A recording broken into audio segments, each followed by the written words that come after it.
ఈవీఎంలను tapering చేయకుండా ఎన్నికలు పారదర్శకంగా జరిగితే భారతీయ జనతా పార్టీకి 180 సీట్లకు మించి రావని కాంగ్రెస్ ప్రధాన కార్యదర్శి ప్రియాంక గాంధీ తెలిపారు. ఉత్తరప్రదేశ్లోని షహరాన్పూర్ ప్రచార ర్యాలీలో పాల్గొన్న ఆమె భాజపా ఏ విధంగా 400 సీట్లు వస్తాయని అంటుందో అందరికీ తెలుసన్నారు. ప్రజలు మార్పు కోరుకుంటున్నారని, ఈ ఎన్నికల్లో కాంగ్రెస్ మెజార్టీ స్థానాల్లో గెలుస్తుందని విశ్వాసం వ్యక్తం చేశారు. దేశంలో ప్రధానంగా ఉన్న నిరుద్యోగం, ద్రవ్యోల్బణం వంటి సమస్యలపై భాజపా మాట్లాడడం లేదన్నారు. రైతులు, మహిళలు ఎదుర్కొంటున్న సమస్యల గురించి ప్రధాని మోదీ మాట్లాడటం లేదని ప్రియాంక దుయ్యబట్టారు.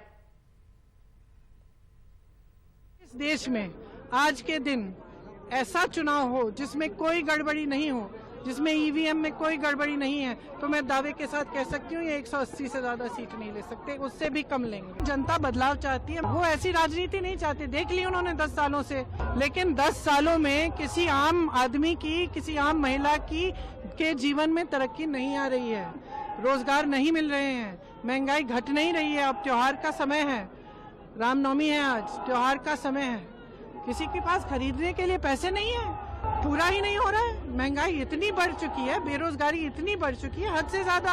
अब इन चीजों के बारे में तो मोदी जी बात नहीं करते। मुझे लग रहा है कि जो मोदी जी के इर्द गिर्द लोग हैं अब तो बताने ही बंद कर दिए।